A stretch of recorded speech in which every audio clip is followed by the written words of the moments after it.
Welcome back. And ये हमारा हम लोग का लास्ट सेशन होगा। अभी तक हमने जितना भी पल्मोनरी फंक्शन टेस्ट के बारे में पढ़ा है, ठीक है, उन सबको हम इसे एक फ्लो शीट में सम अप करेंगे और फिर हम नेक्स्ट टॉपिक पे शिफ्ट कर देंगे इंशाल्लाह। सो यहाँ का हमारा टॉपिक है पल्मोनरी फंक्शन टेस्ट्स और उनकी इंटरप्रिटेशन, ठीक है। अच्छा, पल्मोनरी फंक्शन टेस्ट अभी तक हमने कौन कौन से पढ़ लिए हैं। सबसे पहले जो पल्मोनरी फंक्शन टेस्ट पढ़ा था वो हमने पढ़ा था जो हमारे थे lung flow volume loops, then we came to lung volumes, और इसी के अंदर फिर हमने FEV1 और FVC की भी एक डिस्कशन की थी कि वो क्या होते हैं और उनको हम किस तरह से इंटरप्रेट करते हैं। ये इंपॉर्टेंट है, मतलब हम इन सबको इसके अंदर समराइज करेंगे इंशाल्लाह।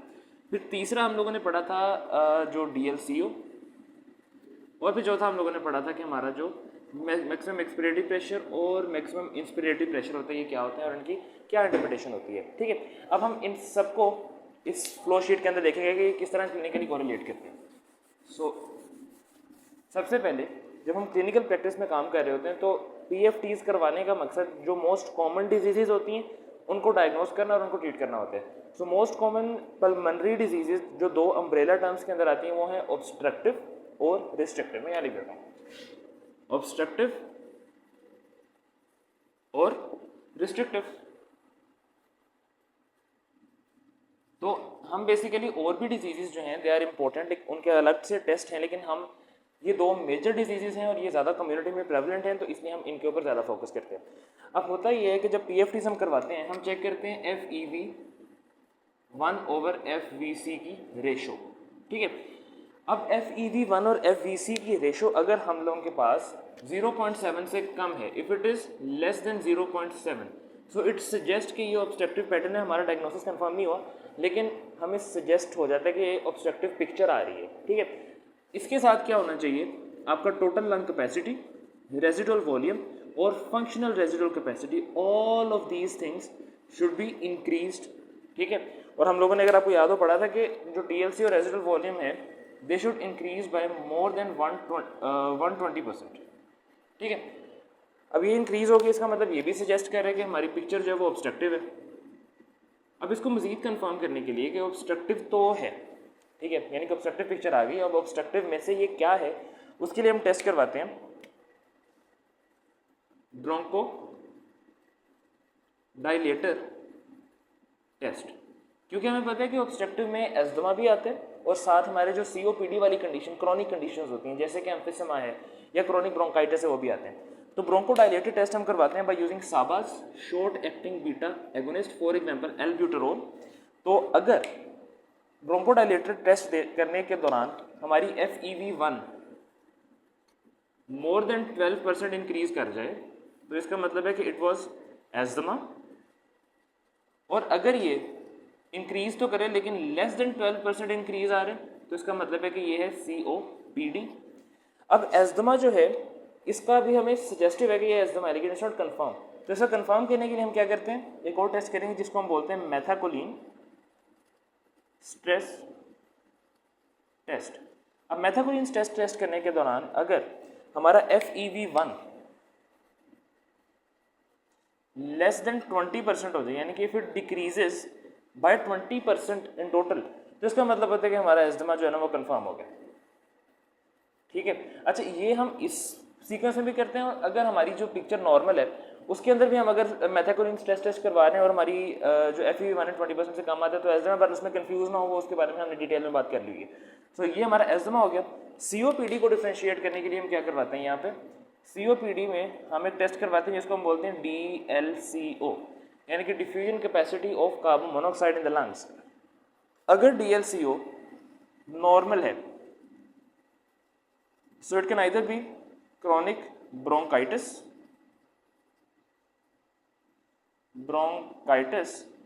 और एस्थमा, और अगर हमारा DLCO जो है वो है डिक्रीज्ड, यानी कि वो कम हुआ है, so it will be emphysema, ठीक है। और अभी हमने बात की कि अगर हमें एस्थमा और COPD में कन्फ्यूजन है तो अगेन हम करेंगे मैथाकोलिन स्ट्रेस टेस्ट, और अगर FEV1 20% से कम हो गया तो फिर हमारा एस्थमा जो डायग्नोज हो जाएगा। Now let's come to this side of the picture. अगर हमारा FEV1 और FVC की जो रेशो है दैट इज मोर देन 0.7, सो दो कंडीशंस हैं, या तो पेशेंट नॉर्मल हो सकते हैं या फिर वो रिस्ट्रिक्टिव पिक्चर हो सकती है, ठीक है। तो अब अगर हम देखें, सॉरी इट्स नॉर्मल, अच्छा अब रिस्ट्रिक्टिव पिक्चर को कंफर्म करने के लिए वो वाकई रिस्ट्रिक्टिव है या नहीं, हम लोग करते हैं TLC, रेजिडुअल वॉल्यूम और फोर्स्ड फंक्शनल रेजिडुअल कैपेसिटी। अब ये जो है ये तीनों पैरामीटर्स रिस्ट्रिक्टिव लंग डिजीज के अंदर डिक्रीज करते हैं, हम लोगों ने ये बात डिटेल में पढ़ी हुई है। अब अगर पेशेंट की FEV1 और FVC रेशियो 0.7 से ज़्यादा है और ये सारे पैरामीटर्स डिक्रीज्ड हैं तो रिस्ट्रिक्टिव डिजीज़ होगी। अब रिस्ट्रिक्टिव डिजीज़ में से ये कौन सी रिस्ट्रिक्टिव डिजीज़ है उसे कंफर्म करने के लिए हम करवाते हैं DLCO। जब हम DLCO करेंगे तो हमारे पास तीन तरह के पैटर्न आ सकते हैं। मुझे नेक्स्ट बोर्ड पे जाना पड़ेगा। सो तीन तरह के पैटर्न्स आएंगे। It can either B normal, it can be increased और इट कैन बी डिक्रीज्ड। अब हम सबसे पहले बात करते हैं कि हमारा जो DLCO है वो नॉर्मल किन कंडीशंस के अंदर हो सकता है। अब DLCO नॉर्मल होगा अगर हमारे डिजीज़ है न्यूरोमस्कुलर कंडीशंस या फिर कोई आपकी स्केलेटल डिफॉर्मिटी है।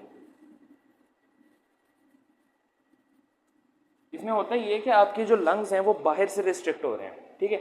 So when the lungs are being restricted तो उसमें आपको जो रेस्पिरेटरी मेम्ब्रेन है वो तो काम ठीक कर रही है, तो diffusion capacity of carbon monoxide तो नॉर्मल आती है।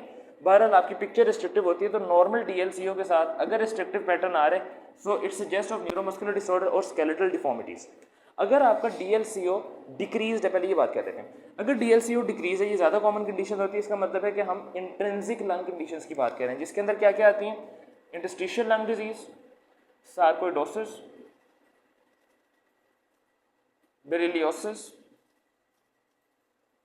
And it also includes heart failure, ठीक है।